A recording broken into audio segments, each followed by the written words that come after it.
네, 이낙연 필연 선대위 위원장 홍영표입니다.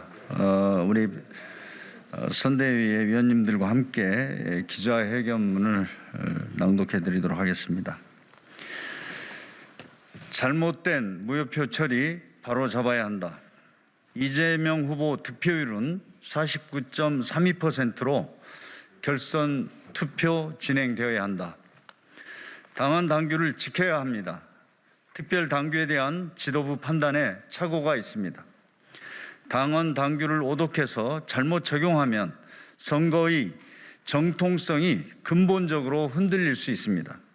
당원과 유권자들의 표심이 뒤바뀔 수도 있습니다. 지도부의 안이한 판단이 화를 불렀다고 봅니다. 이의가 제기됐을 때 그 주장과 근거에 대해 진지하게 검토하고 당무위원회의 유권 해석 등 원칙에 따른 절차를 밟았어야 합니다. 표 차이가 커서 별 문제가 안 되리라는 편향이나 오판이 있었다고 봅니다.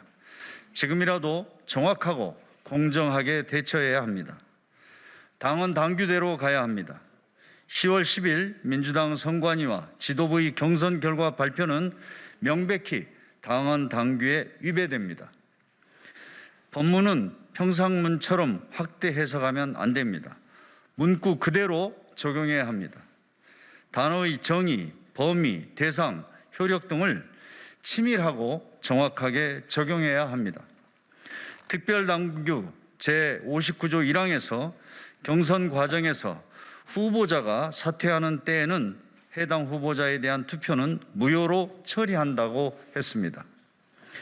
사퇴한 후보에게 투표한 것은 무효이고 사퇴하지 않은 후보에게 투표한 것은 유효 투표입니다.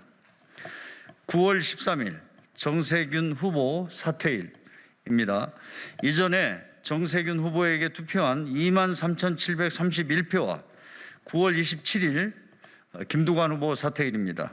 이전에 김두관 후보에게 투표한 4,411표는 사퇴하지 않은 후보에게 투표한 것이므로 당연히 유효 투표입니다. 9월 27일 이후에 김두관 후보에게 투표한 257표는 사퇴한 후보자에 대한 투표이므로 무효인 것입니다. 특별당규 제60조 1항에서는 선거관리위원회는 경선 투표에서 공표된 개표 결과를 단순 합산하여 유효 투표수의 과반수를 득표한 후보자를 당선인으로 결정한다고 했습니다. 9월 13일 이전에 정세균 후보에게 투표한 23,731표, 9월 27일 이전에 김두관 후보에게 투표한 4,411표는 이미 순회 경선에서 선관위가 개표 결과 발표 때 유효 투표로 공표한 것입니다. 이후 무효라고 별도 공표나 의결이 있지 않았습니다. 당연히 10월 10일 최종 결과 발표 때 단순 합산에 포함되는 것이 당헌 당규에 맞습니다. 선관위원장이 개표 결과를 공표한 순간 유효 투표로 확정되는 것이어서 후보자가 사퇴했다고 소급해서 무효화할 수는 없습니다. 이번 경선에서 후보 사퇴로 인한 무효표는 선관위가 발표한 28,399표가 아니라 김두관 후보가 사퇴한 이후에 제주와 부울경에서 얻은 257표입니다. 따라서 10월 10일 선관위 발표는 명백한 당헌 당규 위반입니다.